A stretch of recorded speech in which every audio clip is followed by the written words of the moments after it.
I'm Dennis Tubbergen. You are listening to the Retirement Lifestyle Advocates radio program. Glad you decided to listen in today. Hey, joining me on today's program is returning guest Dr. Charles Nenner. Many of you longtime listeners will recognize Dr. Nenner as a very bright market tactician. And for those of you that have IRAs and 401ks in which you're investing in stocks or bonds or stock funds and bond funds, he has a very interesting forecast that you'll want to stay tuned for. So again, that's in segments 2 and 3 of today's program. I'm making available a special report this month that is a bit of a different topic for us. The report is titled, The Changing Face of Long-Term Medical Care. The report talks about the cost of medical care, who pays for such care, and gives you, most importantly, some alternative strategies to consider to protect yourself from this expense. And those of you that request the report this month will also get a copy of my best-selling book titled Revenue Sourcing, a retirement planning strategy for the post-pandemic economy. There's also some other bonus information that we'll be glad to send you. To get the report, the book, and the bonus information, all you need to do is visit the website, requestyourreport.com. The website, again, is requestyourreport.com. And if you let me know your name and where to mail all this information, I would be very glad to do so at no cost and with no further obligation. So, again, the website is requestyourreport.com. Well, for those of you that maybe are of the opinion that bonds are a safe place to invest, that you can't lose money in bonds, certainly 2022 has been a bit of a wake-up call. Now, as I'll discuss with Dr. Nenner in the next segment, bonds have been in a 40-year bull market. Now, here in this segment, I want to talk to you a bit about U.S. government bonds. And for those of you maybe that don't know the first thing about bonds, a bond is simply a loan that you make to an entity. So in the case of U.S. government bonds, you're loaning the U.S. government money, in this case, to fund an operating deficit. In the case of a corporate bond, you're loaning a company money, perhaps to build a new manufacturing plant or a new tower of some type. And when bonds are issued, typically the interest rate that the investor is paid on the bond is commensurate with the risk that that investor is taking. For example, if you were to go to a corporation that had a AAA credit rating, you would get a much lower interest rate than if you went to a startup corporation and loaned that startup money. In order for the startup to interest investors in loaning them money or buying the bonds that they issue, they mean, again, the same thing, they would have to put into place a much higher interest rate to attract those investors to compensate them for the risk. Now, the Federal Reserve has really turned this bond market over the past 10 years into a bit of an artificial market. See, the Fed, through its quantitative easing or currency creation program, and I've talked about that in detail, I talk about it just about every week here on the program. The Fed is creating currency, and with that newly created currency, they are going to banks, and they're buying from those banks government bonds, government securities, and mortgage-backed securities. So the banks are buying the debt or the bonds from the government. The Fed is buying the bonds from the banks using newly created currency. So this has been an environment where interest rates have been held very low. Now, if you take a look at what happened to bonds earlier this year, I mean, we're as I record this, we're 11 days into the new year. Bonds have gotten absolutely hammered this year simply because the markets are believing that the Fed is going to raise interest rates and they're going to taper. And they believe this because of the most recent minutes released by the Fed. Now, Jim Bianco had a really interesting tweet thread on bond yields, and I want to share with you just some facts. And Jim starts his commentary by saying, in some respects, what happened in bond markets last week was epic, something we might be talking about for many years. Now, Bianco says when you're discussing bond market moves, it's his belief that the best metric, the best measuring stick, if you will, is total return.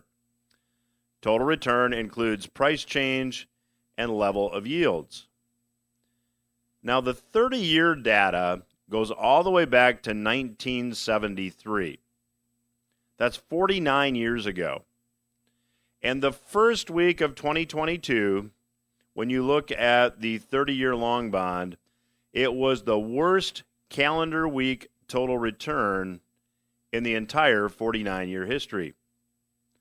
The long bond lost 9.35% in a week. Now, Bianco said that if this was a year, a 9.35% total return loss would be the fifth worst year ever. But we're not talking about a year, we're talking about a week. We're talking about extreme volatility. Now, one of the reasons I bring this up on today's program is that many people are of the opinion that you can't lose money in bonds. And that's because we've had a 40-year bond bull market. I mean, if you go all the way back to 1981, when then Federal Reserve Chair Paul Volcker raised interest rates to 20%, since that time, interest rates have been declining for almost the entire time. And as interest rates decline, that means bonds are appreciating in value. So we have had a 40-year bull market in bonds. So to see the long bond lose 9.35% in 1 week is an extreme departure from what the trend has been. Now, the 10-year U.S. Treasury note also had a terrible week. It finished its worst week in 42 years. It had a total return loss, according to Bianco, of 4.24%. Only February 1980 saw a bigger loss for a calendar week, and that happens to be when Volcker raised interest rates to 20% plus. The calendar week total return for the Bloomberg 10 Plus Tips Index was a negative 6.09%. Now, this is the third worst week ever for this bond index. Now, the 2 weeks that were worse, one was the week of March 13 of 2020. That was at the peak of COVID panic Fed buying of bonds to the tune of $100 billion a day. And the other week was October 10 of 2008 when Lehman failed. However, the first week of 2022 was the third worst week for this index. Now, Bianco asks a really good question. He said, why was last week so epic? And he answers his own question by saying, I believe the whole bond market finally realized that easy money is over and quantitative tightening is coming. What's quantitative tightening? Well, quantitative easing is the process of the Fed creating money to buy assets from banks to add to their balance sheet. Quantitative tightening is the opposite. They sell those assets. Now, in the last segment of today's program, I'm going to spend some time talking about what that might mean for your IRA and your 401k. But before I go to the break and come back after the break with Dr. Charles Nenner, if you're just joining me, let me remind you that we have a brand new report this month titled The Changing Face of Long-Term Medical Care. The report talks about the cost of long-term medical care. It talks about who pays for long-term medical care. And it talks about alternative strategies to protect yourself. If you request the report by going to requestyourreport.com, I'll be glad to include some bonus information, including my best-selling revenue sourcing book from 2020. That book contains a retirement planning strategy for the post-pandemic economy. So again, requestyourreport.com. Requestyourreport.com is the website. Let us know where to mail all this information. We'll be very glad to do so at no cost and with no further obligation. I'll be back after these words with Dr. Charles Nenner. Welcome back to Retirement Lifestyle Advocates Radio. I'm Dennis Tubbergen, your host. I have the pleasure today of chatting with Dr. Charles Nenner of the Charles Nenner Research Center. You can check out his work at charlesnenner.com. Dr. Nenner, welcome back to the program. It's great to be back, especially in these difficult market times. Yeah, so Dr. Nenner, for our new listeners, and our audience is growing all the time, for our new listeners that maybe aren't familiar with your background and the kind of work you do, can you fill them in briefly, please? Well, briefly, it's based on the fact that there's no at-random movement in nature and also in financial markets. So I developed a neural network that tells you in different markets, that goes from natural gas to crude oil to S&P to bonds to Bitcoin. We do very nicely. We tell exactly which day is going to top, which day is going to bottom, also longer term, and what is the level where a move is going to. And so we don't believe that the move starts and it just waits for a news item to come out in order to make it top, but we can calculate the top in advance. And I've been doing this, for 30, 40 years. I did it for Goldman Sachs for a long time, being in charge of the prop traders, the money that Goldman Sachs made themselves. And since 2000, I have my own firm, and I try to help people not to lose their money, which sounds a bit awkward lately. But like I tell the people, I'm Dutch, and the Dutch says, how can I not lose money? And the American says, how can I make money? And we're really now in a time that we have to watch not to lose money. Well, I have a lot of Dutch in my heritage, so I can certainly identify with that statement about the Dutch. So, Dr. Nenner, let's talk a little bit about the current state of the world economy. Seems like a lot of these central bank policies have really exacerbated inflation. What would be your view or your perspective on the overall health of the world economy and what inflation is going to look like as we enter 2022? Well, I have a long-term chart that I probably publish next week of the yields of the last, I think, 300 years in the United States. And it shows me that there's a whole new up move already in place. Yields will go much higher. It can get back to the problem of the 80s. And inflation soon could go to 11, 12%, which is a big problem for people who are still holding their bonds. Now, the economy still looks reasonable for the coming year. And I remember my father who tried to make money in stocks. He never got it because the economy is good and the market goes down. That's because the market anticipates. And the stocks now become more expensive because you compare it to the real interest rates, which are like -6, 7%, and then suddenly stocks are expensive. And the other thing I try to get across all the time is that the people who joined me in buying the low in February after the crisis, 08, well, it's 09 already, forgot a long time ago, were insiders who understood that after so many years, the economy is going to do great, and then it's time to sell. It's contrary the feeling that everybody has because the small investor thinks I should sell when things are bad and I should buy when things are good. But it's actually the opposite because the market looks ahead of a year and a half. And I always say people don't listen to the news because the market's going to do what is based on what happens in a year and a half. And if you don't know it, then certainly the news from today is not going to help you. So the insiders have been selling, as I've been proven 2 weeks ago in a big piece that I wrote for my subscribers, and I showed them that a lot of stocks already in the bear market, and I showed them that 1/3 of the S&P is only supported by 1% of the stocks. So slowly, under the disguise of keeping the index making new highs, the insiders were selling, and they continue to sell.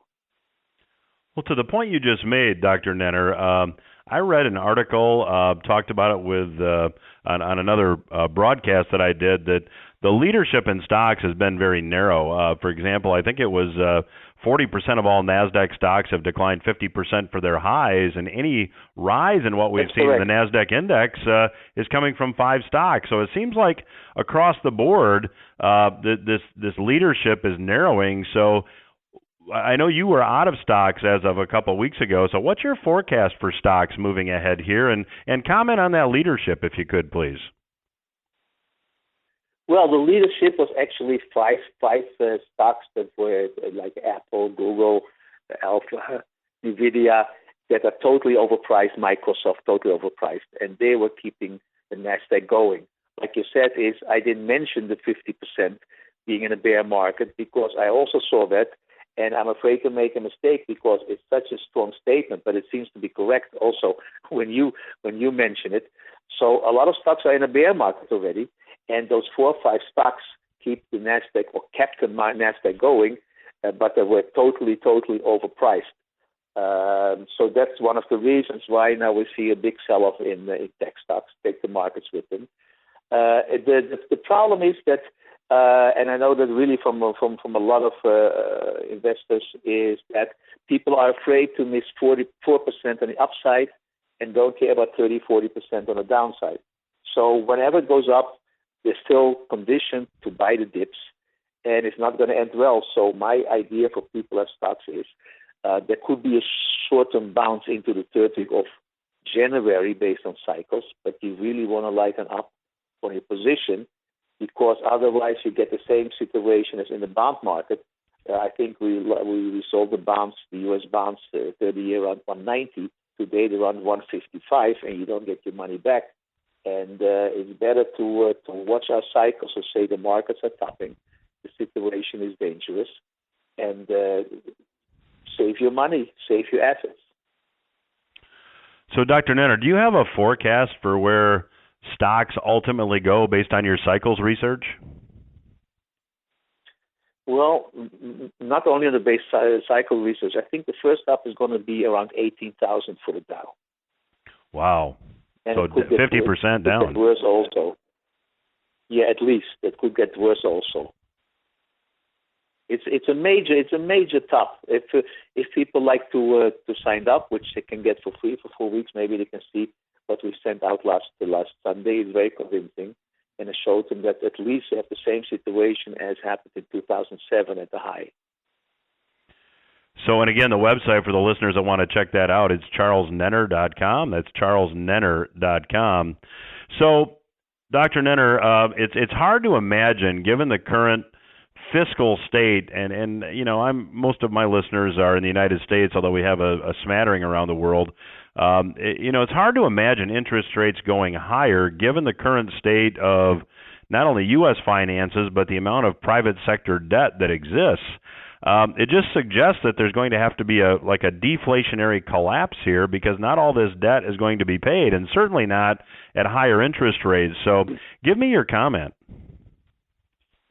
Well, I published research that was done on the virus situation, and I showed them that in 1518, I got in front of me, I think it was smallpox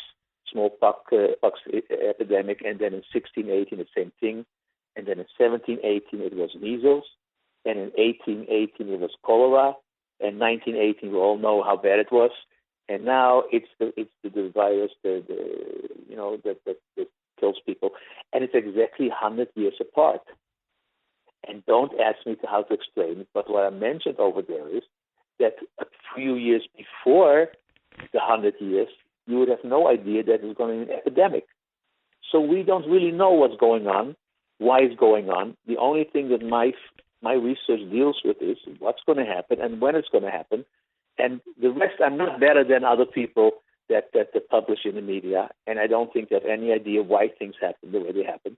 The market starts selling off because the Federal Reserve had these comments, I think last Wednesday. Well, that's incorrect because, as you say, half of the stocks were already in bear market territory, which means is the people who know what's going on don't wait for the Fed to say something. Only the people who don't know anything and don't watch analysis, they react on the Fed, and then it's too late. So I really don't know what we can expect. But this is a bear market for bonds. I'm talking long term of at least 30 years. Wow, so you're expecting interest rates from this point to rise for 30, and give the listeners some idea as to where you think interest rates ultimately end up. Do we see a repeat of what we saw in the early 80s? Yeah, that's the same cycle, so I think it's a repeat of the early 80s. I just want, because it sounds so strange and we don't know what's going on, I want to give an example about the stock market. The stock market is the same strange situation. The stock market, if a year ends on a 7, you have a major sell-off. Now, this was in 1907, 17. 1929 was 2 years late. That's why it had such a crash, because it has to come down in the cycle low. And then it was 37, 47, 57, 67, 77, 87. Everybody knows 97, 98. Everybody knows there was the crisis in Russia, whatever, with the currencies. Then we had 2007. In 2017, 18, there was a sell-off. We don't know what is going on over here, but it's very helpful if you know that it's going to happen. And that's what my work does. I try sometimes to explain is that I'm trained as a medical doctor, and if the pharmacy says you have to give these people the red pill, I give them the red pill if I don't know how the red pill works.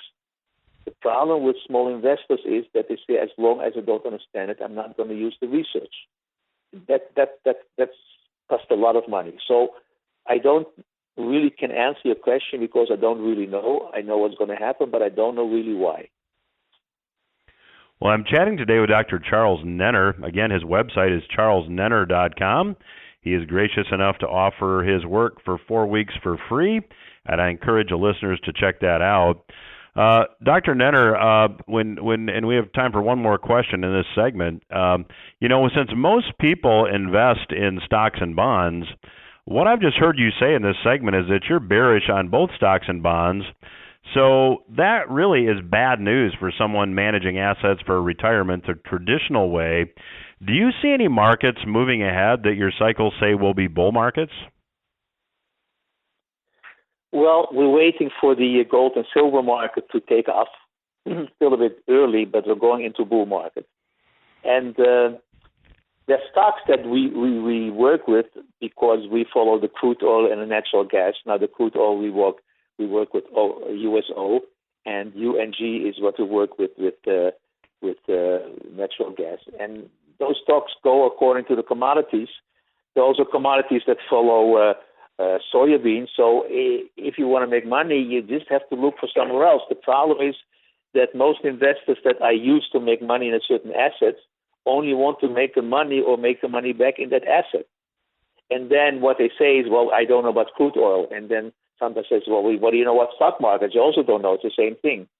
So we make a lot of money in other sectors, and we stay away from the losing sectors.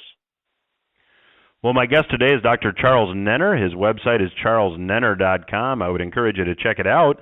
I'll continue my conversation with Dr. Nenner when RLA Radio returns. Stay with us. I'm Dennis Tubbergen. You are listening to RLA Radio. I have the pleasure of chatting today with Dr. Charles Nenner. Dr. Nenner's website is charlesnenner.com. He's graciously offered to give the listeners of the program today 4 weeks of his research for free. Again, the website to check that out and claim that free research is charlesnenner.com. So, Dr. Nenner, there is a lot going on in the now mainstream media as far as covering cryptocurrencies, Bitcoin. There's been some press that China, South Korea, and Russia are now clamping down on cryptos. Tell me a little bit about how you see cryptos near term.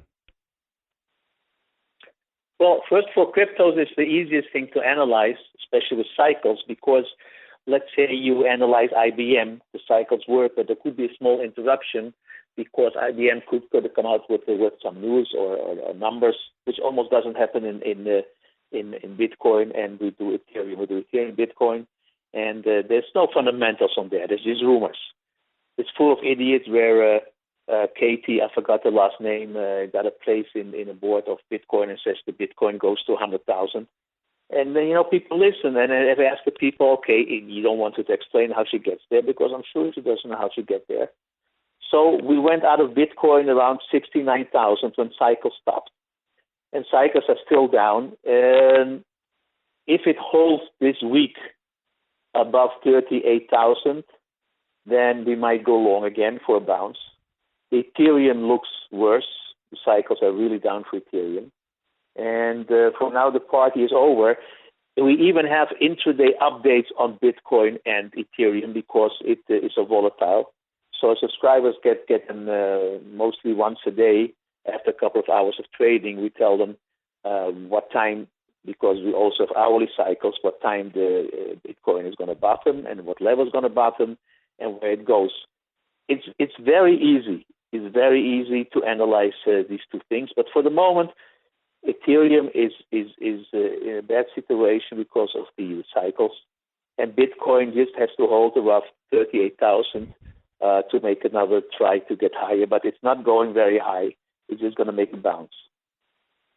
So do you have any long-term forecast for, say, Bitcoin and Ethereum? Well, that's a bit problematic because in order to make a long-term forecast, you need long-term cycles. In order to make long-term cycles, you need data of at least 20 years or so, and it doesn't trade that long. So it will take a couple of years until I can make weekly and monthly cycles and come with a long-term forecast. Okay, well, let's talk a little bit about metals, if we could, gold and silver, and we can talk about each market. Seems like with the inflation that is now here, in fact, Jerome Powell changed his language describing inflation from transitory to persistent. It seems that gold and silver probably should have taken off more than they have. We've seen a little bit of a bump here, but nothing significant. How do you see gold and silver moving ahead through 2022? Well, you're right about gold and silver, but I have written about this. Maybe you remember, I don't know how old you are, Tom and Jerry. You remember those, the cat and the mouse? I remember the cat and the mouse. Okay, so the cat is chasing the mouse, and they get to a cliff, and the mouse stops, and then the cat goes over the cliff and continue to walk until he looks down and says, oh, there's nothing here to walk on, and then he only falls down. So the news is there, but we don't realize it yet. So that's why the cycles come in. When the cycles are turning up, it's then that people start realizing it. And as long as the cycles don't turn up, the news could be there, but they don't realize it, so we don't have a bull market. So do you see gold and silver going bullish this year? Yeah, definitely. Definitely. So let's break them down. I like people to look at our forecast because I don't want them to buy now and it goes lower for another 2 months and then they have a loss and they sell off and then it takes off. It's a matter of timing. This gold and silver has been in a trading range and it's very difficult to trade this, and you just have to wait for a major low, which is going to come in a month or 2 months, and then gold could go much higher. Maybe because you said, what should people do? There's an idea to get into gold stocks because they have a nice dividend, much more than you get in the bank, and then you can just wait for the move starting to go up. So are you more bullish on gold or silver as we move ahead through this year? That doesn't make much difference. That's a good question. I don't think it makes much difference, and that's one of the reasons why I can answer you. I'm happy if we're right on silver and we're right on gold going up, and if one goes a little bit more than the other one, that's not so important. So what kind of work, Dr. Nenner, do you do with currencies, and do you have a forecast for the U.S. dollar? Yeah. Longer term, the U.S. dollar is bullish. We could see some weakness for a week or so now. It's not important. I have a chart going back to the 1900s. The cycle is very clear, and we should continue in a bull market for the dollar. So let's talk a bit about commodities, if we could. Do you see commodities like industrial metals and agricultural commodities. I understand those are two different things, but do you see those two classes also being bullish moving ahead given current Fed policy? Yeah, we are long-term long already in corn and in beans and wheat. There's some short-term cycles at bottom in a week or 10 days. I don't have it exactly in my head. And they should go much higher, especially soybeans. And it's going to lead to a lot of inflation. If you look at the Goldman Sachs Commodity Index, it really took off, and it could go much higher. This is really something that people have to think about, what to do with the money and how to save their assets. So just to kind of summarize, Dr. Nenner, you correct me if I'm wrong, it seems that moving ahead, traditional investing, the stock and bond investing and the old Wall Street advice, the older you are, put more of your money in bonds, it seems that is really, based on your cycle, that's going to set many people up to fail financially. And from what I've gathered from this interview, you really need to be looking at alternative asset classes. Is that fair? Well, we had to rally in bonds almost 40 years. So people didn't realize bonds can also go down. And again, I wrote about it 2 years ago. I said, if you think that that inflation stays at 1.5%, I think you're wrong. But then stay in bonds if you want to take the gamble. But it doesn't seem very logical, because even if you don't believe in my cycle work, this is not going to stay forever. And again, once bonds sell off, you can't get it back. And again, if you have a stock, Apple just mentioned something, and it sells off at the market, and in 1 or 2 years it makes either bigger profits, then the stock goes back up. But that's not the situation with bonds. And like you said, the biggest amount of money is in bonds, not in stocks.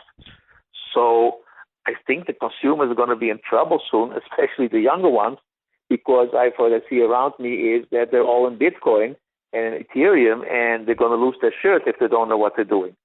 So a lot is going to change. So at what point do your cycles show that, just going back to stocks again for a minute, at what point do you think we ultimately get a bottom? And, if we're getting a big decline, I think you said the first stop on the Dow might be 18,000. That's already right. A big drop. But how low does it go? And when do you think it might get there? Well, I think it's going to be negative for the whole year. But again, I think you could have a bounce until the 30th of January, so there's another chance to lighten up a little bit. And I don't listen to people who say you be it for the long term, because like I sometimes give an example, if you go to the market to buy oranges and the oranges are $2, and you say next week they're $1, you buy them only next week when they're $1. So why should you buy them when they're $2? So why should you just first lose a lot of money if the downturn is so simple? And then, it goes on 40, 50%. And then you have to struggle to make back 100% because it's down 50%. You have to make up 100% in order to break even. So, Dr. Nenner, we have time for just one more question here in this segment. You had mentioned in the first segment that you saw inflation going up to double what it is now. Can you comment on how you've reached that conclusion?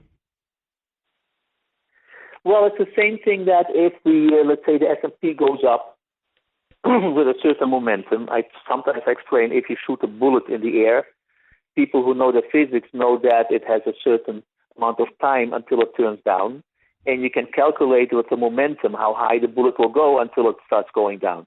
The same thing with markets. If the inflation goes up in a certain period fast with a certain percentage, you know how it's going to continue.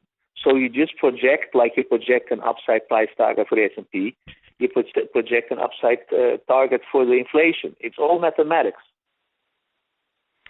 Well, my guest today has been Dr. Charles Nenner. He has been gracious enough to offer 4 weeks of his research for free to our listeners.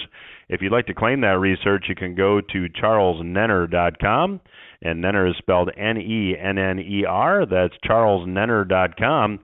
And Dr. Nenner, always appreciate your perspective, and I've really enjoyed your work. Love to have you back down the road, and thank you for joining us today. I'm sorry I had to be a bit negative, but it's better to, better safe to, how do you say it in English? I forgot. Better safe than sorry. But we have to be safe. Okay. Better safe than sorry. Yeah. Well, always a pleasure to catch up with you. And again, would love to have you back down the road. And I'd encourage the listeners to check out your work at charlesnenner.com. So thank you for joining us. We will return after these words. You are listening to the Retirement Lifestyle Advocates radio program. I'm your host, Dennis Tubbergen, and thanks again to Dr. Charles Nenner for joining us on today's program. You know, as I talked about in the first segment, and as I talked about with Dr. Nenner, bonds seem to be reversing course at this point after a 40-year bull market. Bonds, as 2022 got started, performed dismally, as I wrote about in my most recent Portfolio Watch weekly newsletter. And incidentally, if you're not yet a subscriber to the Portfolio Watch newsletter, there's no reason not to be. It is a free weekly newsletter. All you have to do is visit retirementlifestyleadvocates.com and sign up for the free newsletter, and it will be emailed to you every Monday at 5 p.m. So when the recent Federal Reserve minutes were released, it became pretty obvious that the Fed is making what the markets perceive to be a very valid threat to take away the punch bowl, to take away the currency creation. And the markets, especially the bond market, but the stock market as well, are reacting. Now, why are markets reacting? Well, for the first thing, higher interest rates will be detrimental to an economy that's already fragile. I mean, you only have to look at the most recent jobs report to see that the economy remains weak. I'm going to give you a quote from a Yahoo Finance article. Non-farm unemployment grew by 199,000 in December, the U.S. Labor Department announced Friday, a disappointing result that fell well short of expectations for the month. Analysts were expecting job creation at twice that level. And incidentally, as the unemployment rate goes down, it's really not because a lot more jobs are being created. It's because the workforce is shrinking. People are dropping out of the workforce. So the unemployment rate is dropping for exactly the wrong reason. Now, I've talked about this in the past here, but you know the Fed really has two choices, and they're both bad. One, if they follow through on the taper, if they quit currency creation, if they start hiking interest rates, that will be bad for the economy and the financial markets. On the other hand, if they continue currency creation and continue these easy money policies, that will be bad for the U.S. dollar. There's not a good outcome here, which is what the revenue sourcing book talks about. And it gives you some strategies to consider to help you navigate this environment, because we don't know exactly what Fed policy is going to be. My opinion is they will start to tighten, the markets will react negatively, and the Fed will reverse course. But that's my opinion. If you don't yet have a copy of the revenue sourcing book, you'll get it when you request this month's free report. All you need to do to get it is go to requestyourreport.com. We'll be glad to send you the book, the report, and all the bonus information. Now, should the Fed start to engage in easy money policies again, at a certain point, rather than helping the financial markets, inflation will hurt them. Now, Steve Forbes had some interesting comments last week, and I quote, "This could well be the year that inflation starts to smack the stock market. The current episode of What's Ahead explains why.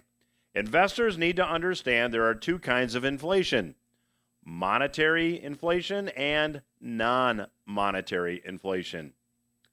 Last year, most of the increases in prices came from pandemic disruptions made worse by Biden administration blunders. This is non-monetary inflation. The other type of inflation comes from the Federal Reserve printing too much money. Our central bank has been using a certain gimmick. reverse repurchase agreements on an unprecedented scale to keep this mountain of money from cascading into the economy. But these kinds of ploys always end badly. Moreover, the Fed has announced that come spring it will no longer be adding to its holdings in government bonds, which means higher interest rates than even the Fed anticipates. And that's bad news for the economy and the stock market. Mr. Forbes touches on the fact that the Fed has two choices and they are both bad. Should they continue with the tightening, that will be bad news for financial markets and for the U.S. economy. Now, recent guest here on the program, Alistair McLeod, also commented on this. He said, the establishment, including the state, central banks, and most investors, are thoroughly Keynesian. Well, Keynesian economists simply believe that you can create currency to take up the slack in the economy, and you can control inflation on the back end through different means. Now, Alistair said that this belief in Keynesian economics is about to change. He says, and I quote, the world of continual Keynesian stimulus is coming to its inevitable end with prices rising beyond the authorities' control. In other words, it's going to get away from them. Being blinded by neo-Keynesian beliefs, no one is prepared for it. Now, he wrote an article and talked about the fact that in the UK, the current rate of monetary inflation that we have in the United States actually occurred for only half the time that it has here, just for 1 year, and gilt coupons went over 15%. Now, how does that compare to the money creation that we have seen? Well, since February of 2020, the M2 money supply has increased from 15.4 trillion to 21.4 trillion. That's about 39% increase in the money supply in just 20 months. That's an average annualized inflation rate of 23.2%, and from 2008 to 2021, that inflationary increase was 175%. Mr. McLeod, in his article, points out that if the consumer price index measure of inflation is the relevant measure, if that's the measure you want to use, then its current indicated rate of price inflation at 6.8% is only the beginning of upward pressure on prices. Alistair points out that markets are ignoring this reality for now. They're hoping the Fed is still in control and can be believed. He said, we can soon be sure that it will become apparent that the monetary authorities have a major problem on their hands, which will no longer be satisfied by jaw alone. Interest rates will then be destined for significantly higher levels, not because there is demand for capital against a background of limited savings supply, but because anyone holding dollars will require compensation for retaining them. And I believe we may be seeing that, the beginning of that, presently. So if you're unsure as to what to do with your IRA or your 401k, I would invite you to get some free resources. If you request our report this month, you'll get some bonus information that addresses these topics, as well as a copy of the best-selling revenue sourcing book. All you need to do is go to requestyourreport.com, let us know where to mail your information, and we'll be very glad to do that. Again, the website, requestyourreport.com. That's all the time I have for this week. I'll be back again next week.